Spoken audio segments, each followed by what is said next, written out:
Hello बच्चों, एक बार फिर स्वागत करती हूँ आपके अपने channel easy math with Sonam पे। मैं सोनम और आज शुरू करते हैं एक्सरसाइज 12.2 से क्वेश्चन नंबर 3। क्वेश्चन नंबर 3 के कुछ पार्ट इस वीडियो में कवर करेंगे और जो बच जाएंगे वो नेक्स्ट वीडियो में कवर करेंगे। ठीक है, ये चैप्टर आपका फैक्टराइजेशन है और इसका क्वेश्चन नंबर 3 आपको इसमें फैक्टराइज ही करना है। जो आपको एक्सप्रेशन दी हुई है ना, इसको आपको फैक्टर करना है। तो फैक्टराइज कैसे करना है आपको मैंने पहले भी बताया था। फैक्टराइज करने के लिए क्या करते हैं कि जो चीजें कॉमन होती है ना वो ब्रैकेट से बाहर ले लेते हैं। जो चीज दोनों में जैसे 2 हो या 3 हो, कैसी भी टर्म हो, बाहर ले लेते हैं। देखो, इसको आप ऐसे लिख सकते हो a इंटू एक्स, क्योंकि कितने टाइम्स एक्स है, 2 टाइम्स एक्स है, तो मैंने 2 टाइम्स एक्स लिख लिया। फिर ये वाला प्लस यहाँ पे आ जाएगा, इसको आप b/x लिख सकते हो। अब देखो क्या कॉमन है, एक एक्स दोनों में दिख रहा है आपको, तो ये एक्स ही आपको बाहर लेना है। ब्रैकेट में क्या बचेगा, ये तो आपने बाहर ले लिया, क्या बचेगा ए एक्स, इसमें क्या बचेगा प्लस बी, यही आपका क्या हो जाएगा, आंसर हो जाएगा। बस इतना सा काम था। ठीक है, सेकंड पार्ट की तरफ बढ़ते हैं। सेकंड पार्ट में आप इसको लिख सकते हो 7 × p प्लस इसको लिख सकते हो 7 × 3 × q। अब आपको क्या दिख रहा है, देखो 7 दोनों में दिख रहा है, और कोई टर्म है नहीं, तो 7 ही बाहर लेना है आपको। इसमें क्या बचेगा p² प्लस इसमें क्या बचेगा 3q², यही आपका आंसर हो जाएगा। बस इतना सा ही काम था इसमें भी। नेक्स्ट पार्ट की तरफ बढ़ते हैं। नेक्स्ट पार्ट में आपको 3 टर्म दी हुई है। कितनी टर्म दी हुई है, 3 टर्म, और आपको तीनों में से देखना है कि क्या क्या कॉमन है। तो तीनों में से क्या क्या कॉमन है, देखो इसमें आप लिख सकते हो 2 इंटू, अब आपको पता चल गया है कि एक्स क्यूब को x लिख सकते हो। फिर ये वाला प्लस, फिर 2 × y लिख सकते हो। क्यों लिखा मैंने, 2 है, फिर एक x है और 2 y है, प्लस 2 × z लिख सकते हो इस वाली टर्म को। अब देखो तीनों में क्या क्या कॉमन है, इसमें 3 टर्म है तो तीनों में देखना है। इसमें 2 है, इसमें 2 है, इसमें 2 है, इसमें x है, इसमें x है, इसमें x है, और तो कोई टर्म नहीं है। देखो इसमें x बचा, इसमें y बचा, इसमें z बचा, तो सिर्फ क्या कॉमन है, एक 2 है और एक x है। क्या बचा अंदर, इसमें x² बचा, प्लस इसमें y² बचा और इसमें z² बचा, यही आपका आंसर हो जाता है। नेक्स्ट पार्ट की तरफ बढ़ते हैं। नेक्स्ट पार्ट में देखो, इसमें आपको दिख रहा है 2 टर्म, इसमें 4 टर्म है आपकी, और 2 टर्म को देख रहे हो तो आपको क्या दिख रहा है, देखो इन दोनों टर्म में आपको m² दिख रहा है दोनों में, और इसमें n²। तो मैं अलग अलग टर्म को लेती हूँ, पहले इस वाले दोनों टर्म को लेती हूँ और इसमें से क्या कॉमन ले लूँ, m²। क्या बचेगा इसमें a, और इसमें क्या बचेगा b, प्लस इसमें से क्या कॉमन ले लूँ n², क्या बचेगा इसमें b प्लस a। ठीक है, आप m² a प्लस बी इसको एज इट इज रखो, प्लस n², इसको b प्लस a है तो a प्लस b भी तो लिख सकते हैं।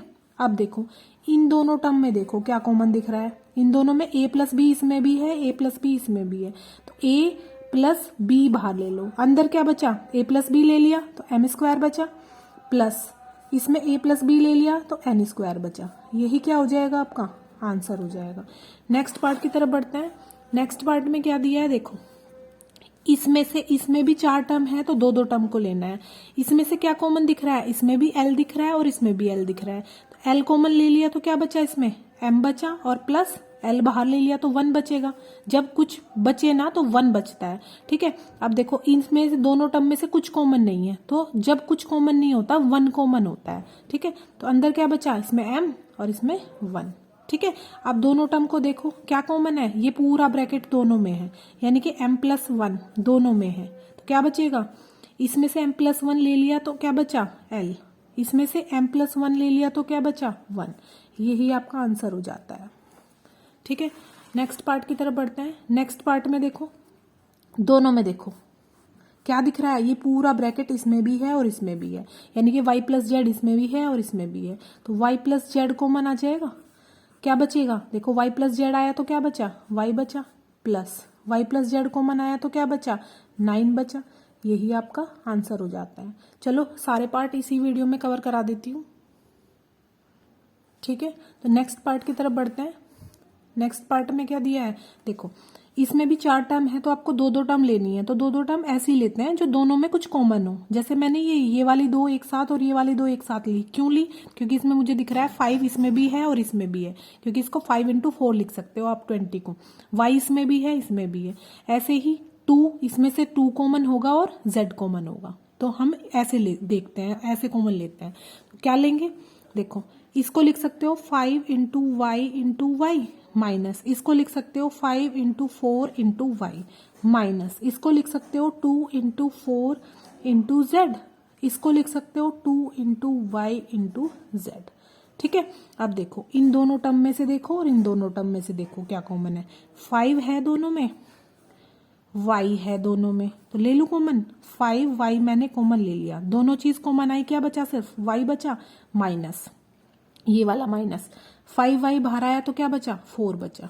ठीक है, माइनस ये वाला माइनस। अब देखो दोनों में से माइनस कॉमन लेती हूँ, क्योंकि ये टर्म माइनस की नहीं होनी चाहिए, बीच में माइनस आना चाहिए, तो ये प्लस की हो जाएगी जब मैं कॉमन लूंगी। क्या क्या कॉमन है, 2 दोनों में है इन दोनों टर्म में, और z दोनों में है, तो इसमें से 2z आ जाएगा। क्या बचा 2z आने के बाद, 4, और इसमें क्या बचा,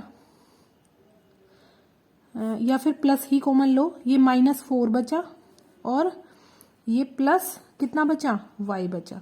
ठीक है, 5y - y - 4 प्लस 2z। देखो इसको आप y - 4 भी तो लिख सकते हो, y प्लस का है और -4। अब देखो दोनों में ये वाली चीज आपको कॉमन दिख रही है, तो y - 4 कॉमन ले सकते हो दोनों में से। इसमें से y - 4 आया तो क्या बचा, 5y प्लस, इसमें से y - 4 आया तो क्या बचा, 2z। यही आपका आंसर हो जाता है। ठीक है, नेक्स्ट पार्ट की तरफ बढ़ते हैं। नेक्स्ट पार्ट में देखो आपको इन दोनों में से लेना है, तो इन दोनों में से लोगे तो आपको दिख रहा है कि अगर मैं इसको और इसको एक साथ लूं और इसको एक साथ लूं, तो ऐसे लिख लेना है 10ab + 5b और +4a + 2। इसको मैंने इसके साथ लिया, इसको मैंने इसके साथ लिया, ले लिया। अब देखो इसमें से 5 × 2 लिख सकते हो उसको, × a × b प्लस 5 × क्या लिख सकते हो, इसको लिख सकते हो 5 × b प्लस इसको लिख सकते हो 4 × a और प्लस 2 × 2 कर लो 4 को, और प्लस 2। इन दोनों को एक साथ लो और इन दोनों को एक साथ लो। ठीक है, क्या कॉमन है, 5 कॉमन है और b कॉमन है। इन दोनों में से 5b कॉमन है तो क्या बचा, 2a इसमें से बचा और इसमें से 5 बचा। ठीक है, अब प्लस इसमें से क्या बचा, इसमें से 2 कॉमन आ जाएगा, इसमें से 2a बचा और इसमें से 1 बचा। ठीक है, अब देखो नहीं ऐसे तो नहीं हो रहा ये, तो इसका मतलब इन दोनों को एक साथ लेना पड़ेगा। इसमें से मैंने थोड़ी सी गलती कर दी। क्या गलती करी है, देखो जब मैंने इसमें से 5 बाहर लिया था तो ये 5 बाहर आ गया था, तो इसमें 1 ही बचेगा, ये इसलिए मिस्टेक लग रहा था। ठीक है, ऐसे ही होगा ये वाला क्वेश्चन, गलती से ये मैंने 5 लिख दिया था इसलिए। देखो हमें पता कैसे चलता है हम गलती कर रहे हैं, ये वाले जो ब्रैकेट है ना कॉमन आने चाहिए। जैसे 2a + 5 आ गया था यहाँ पे 2a + 1 आ गया था, तो मुझे पता लगा कि हाँ दोनों में से कुछ कॉमन नहीं आएगा, इसलिए गलत हो गया। लेकिन ये गलती इसमें कर दी थी हमने कि 5 बाहर ले लिया फिर भी यहाँ पे 5 लिख दिया। ठीक है, अब आपको दोनों ब्रैकेट में दिख रहा है क्या कॉमन है, 2a + 1 और क्या बचा इसमें, 5b + 2 बचा। ये आपका आंसर हो जाता है। नेक्स्ट पार्ट की तरफ बढ़ते हैं। नेक्स्ट पार्ट में भी आपको चार टर्म्स दी हुई हैं, देखते हैं क्या क्या कॉमन है इसमें से। देखो इन दोनों को एक साथ ले लें और इन दोनों को एक साथ ले लें, तो ये क्या हो जाएगा, इसको लिख सकते हो आप 2 × 3 × x × y पहली टर्म को, माइनस इसको 2 × 2 × y लिख सकते हो, प्लस इसको लिख सकते हो 2 × 3 इस वाले टर्म को, इसको लिख सकते हो 3 × 3 × x। ठीक है, अब इन दोनों को एक साथ लेके देखते हैं। 2 कॉमन है और y कॉमन है, 2 और y, तो 2 और y बाहर आ जाएगा। क्या बचा इसमें, 3x, और इसमें क्या बचा, -2 बचा। फिर प्लस इसमें से और इसमें से क्या कॉमन है, देखो 3 है दोनों में, तो सिर्फ 3 बाहर आएगा, तो इसमें क्या बचा, 2 माइनस और 3x बचा। ठीक है, ये उल्टा है, 2y 3x माइनस 2। देखो ये है 3x माइनस 2, ये है 2 माइनस 3x। तो आप क्या करोगे, माइनस कॉमन ले लोगे। जब माइनस कॉमन ले लोगे तो ये उल्टे हो जाते हैं, यानी कि ये 3x माइनस 2 हो जाएगा। अब तो आपको दिख रहा है कि ये दोनों टर्म दोनों में है, तो क्या हो जाएगी 3x माइनस 2, और इसमें से बाहर आया तो क्या बचा 2y, और इसमें से ये बाहर आया तो क्या बचा -3। यही आपका आंसर हो जाता है। ठीक है, उम्मीद करती हूँ आपको वीडियो पसंद आई होगी। मिलती हूँ नेक्स्ट क्वेश्चन के साथ नेक्स्ट वीडियो में, तब तक के लिए बाय बाय, टेक केयर।